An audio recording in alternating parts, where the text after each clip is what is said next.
My name is Betty Lynn Fisher. I'm the consumer reporter and columnist with the Akron Beacon Journal, as well as the medical reporter. And I'm here today with Dr. Matthew Nivsek. Did I say that right? Yep. Okay. Family practice primary care physician with Unity Health Network and practices in Hudson. So thank you so much for meeting with me via Zoom, kind of so quickly on short notice on a timely issue that some people, especially if you are suffering from seasonal allergies, something that people really want to know about. I posed the question on Twitter and Facebook and asked readers what questions they had for you.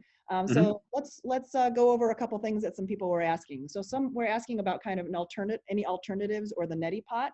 What do you think about that? Yeah, I think the neti pot's a great option. Anytime you can get away from using even over-the-counter or prescription meds, for sure, it's going to be something that's recommended by primary care docs, for sure. So I've had a lot of patients that have come in for sinusitis, so just nasal congestion, and we end up getting into a conversation of which type of sinusitis is this.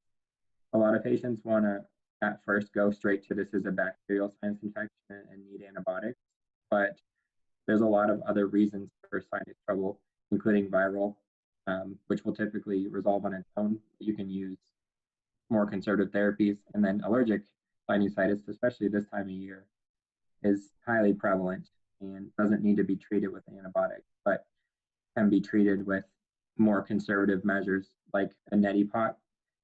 There's all different types, so everybody kind of backs away from neti pot at first because it seems to be highly intolerable, basically pouring water into your nose, okay? But there's bottles that can be used to squeeze in the nose. There are different delivery devices, and those can be found over the counter as well, just to finding something that you can tolerate well. Okay. Are there other alternatives that you've heard patients kind of rave about or think that it works pretty well? Yeah, there are. I try to stick with more of a nasal saline type regimen, neti pot regimen, because we know that works and it's not necessarily harmful and you're not going to create med interactions with a neti pot. But some patients will use silver biotics, which is a type of homeopathic alternative medication. There's immune boosters, so trying to keep the immune system as healthy as possible and to be able to respond appropriately is a very common option as well. Okay. And the neti pot, is that like once a day at night, or does it matter? Not necessarily, just have to watch for nasal irritation. Okay. It can be used once or twice a day to start, and then if needed to be used more frequently, it certainly could. I just ask your primary care doc first, whoever you're working with on treatment plan. A suggestion from a reader was if you're not allergic to bees, to find local bee pollen and put that into your meals in the morning, or perhaps local raw honey. Could that help at all? Yeah, it can. It's not something that I'll usually recommend as first line. It's got a good theory behind it.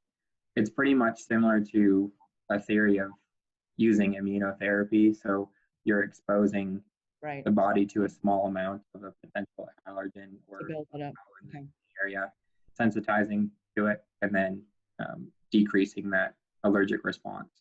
And that's assuming that probably whatever the pollen that the bees are pollinating is what you're allergic to. Right.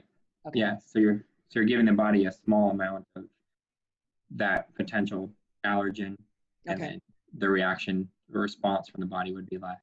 Okay. So it's a desensitizing type procedure.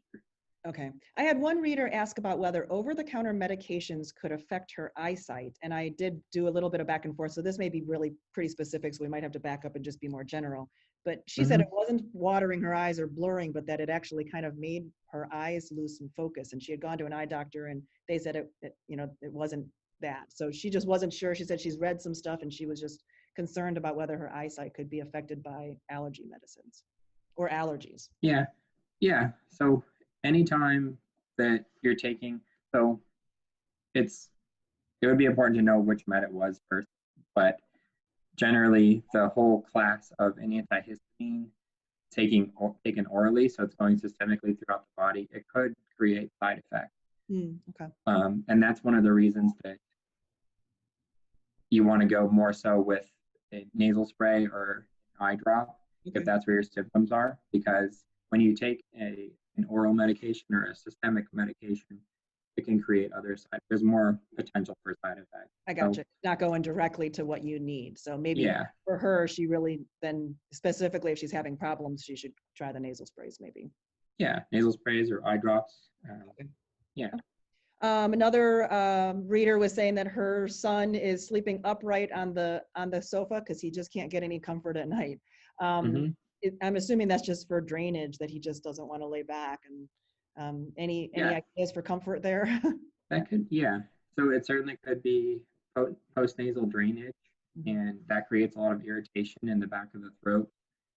So a nasal spray can be utilized to help directly treat that problem.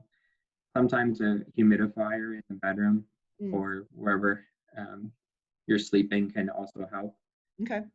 To moisten the airways and make it a little bit easier to breathe. Gotcha. Another one asked, what times should you take your medicine? Is it better to take some in the morning and at night? And then I think we already answered this one. Can you put a spray and a pill together? And the answer to that is yes. So what about timing of when you should do this? Yeah. So generally how I direct that treatment approach is based on how much the oral antihistamine is going to create the potential side effect of fatigue. So like we talked about earlier, there's less potent antihistamines, medium potency, and then high potency. High potency being Benadryl, which will make the majority of patients tired. That one should be taken at night if that one needs to be utilized. The other medications like Claritin and Allegra, the less potent antihistamines, can be taken during the day. And generally, most patients can tolerate Zyrtec or Xyzal during the day as well. But if it does create fatigue and there's that side effect, taking it at night is okay as well. I'm gonna actually throw one in here for That's fine. Question. So when my son was having his flare-ups a couple of weeks, when he's in the middle of an attack, oh my gosh, he can't get the medicine fast enough, right? But then it's every 4 to 6 hours, and sometimes he's like, I'm fine, I don't need to take it anymore. So what's the importance of maybe even during like a 3-day period, should you continue it to like make sure it doesn't go away a little bit and then come back, or just do it as needed, but then sometimes it's too late because when you need it, the attack come. Yeah, never really know when this is gonna hit. So taking after, like, if you're in a flare and you need to take the medication to help treat the flare, it's almost too late a little bit. We talked about prevention, but we have to do something to treat the problem. And then it would be a good idea to take the medications rather than as needed, take them as scheduled for a short period of time, whether it be, justify it with yourself and based on how your symptoms are. But a week after a flare or 2 weeks after a flare, taking an antihistamine generally is not going to create much other side effect. So it's just a matter of how long you can tolerate taking that medication and how long you really need it to treat symptoms. So and then really, you should keep it through the flare and not necessarily like for the whole month of June or July. Right? Yeah. Especially if you're doing the stronger ones. Generally to keep taking medication through the flare and then maybe a week or 2 afterwards. And then if symptoms recur, then can add that back in. Okay. And then what about sinus pressure? So sometimes, we've got the drainage, we've got the nasal congestion. And then does it just depend upon where that congestion is when you then instead are getting just this horrible headache or the eye pain? Yeah, that's a good question.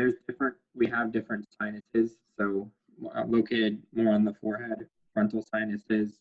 You have maxillary sinuses where a lot of issues develop there. So to treat that, it's harder to get to the frontal sinuses and a little bit easier to get to the maxillary sinuses with nasal spray or a neti pot. But generally, I see a lot of patients use nasal sprays the wrong way. Generally, when you use a nasal spray, you want to aim the nozzle towards the outside of the eye, spray it in, lightly sniff. If you sniff too much, then the nasal spray goes down the back of the throat and actually doesn't get into the sinus. So I have a lot of patients using nasal sprays, saying they're using it, it's not working, but it's just being used incorrectly. Well, they're sniffing too hard. You got to do a light sniff so it goes up as opposed to back. Right. Okay. Yeah. So if you sniff in too hard, the nasal passages and down the back of the throat is connected, so it's just going to go right down the back. So generally, I say to my patients, if you taste nasal spray, it wasn't used correctly, so it should sit in the sinus for the majority of Okay. And its administration. Sitting up or standing up? I mean, you want to be upright when you're doing this? Yeah. Okay. It's as long as it's not dripping down the back of your throat and you're not sitting too hard, and that's generally how it should be used. So leaning forward a little bit and a light sniff should be enough to keep it in the sinus but not go down the back of the throat. Okay. Okay. We touched on this real quickly before, but let's just do it one more time. So, you know, someone said that there's medications that she's worried about because of her blood pressure. So does she, I think I saw some at the store with my dad once that, I mean, you can get a decongestant that's like, I can't remember the initials, but it's something that specifically for folks with high blood pressure? Yeah. So it's almost like a Sudafed for those with high blood pressure. It's called Coricidin, HBP. Okay. So that's a safe medication for anyone with already having the diagnosis of hypertension or high blood pressure. So that's like, that would be the equivalent of a Sudafed decongestant. But that's what they should be getting instead of the Sudafed D. Right. Yeah. I tell my patients to use that. Those that have high blood pressure use that over anything that says D at the end. So Allegra D or Zyrtec D. Okay. Use the generic first, Zyrtec by itself or Allegra by itself, for example, and combine it with Coricidin if the decongestant's needed. Gotcha. Okay. Okay. So they can take the lower things by themselves. It's the decongestant part that you're worried about. Okay. Going back to the nasal spray thing, is there a difference between, it's been a long time since I've had some nasal sprays, but I know some of them are more liquidy and then some of them are more misty. Is there a difference or just preference? Yeah. At that point, as long as you have the right type of nasal spray, so steroid nasal sprays are going to be the most effective if tolerated for allergic rhinitis or allergies affecting the nose. But generally, a mist versus a different type of solution is not the biggest deal. Okay. Okay. So, great. Yeah. Well, thank you so much for your help. I really appreciate it. I'm really glad that we were able to do this. And like I said, hopefully we can give people some relief this allergy season. Of course. Thank you so much for having me. Appreciate having me on.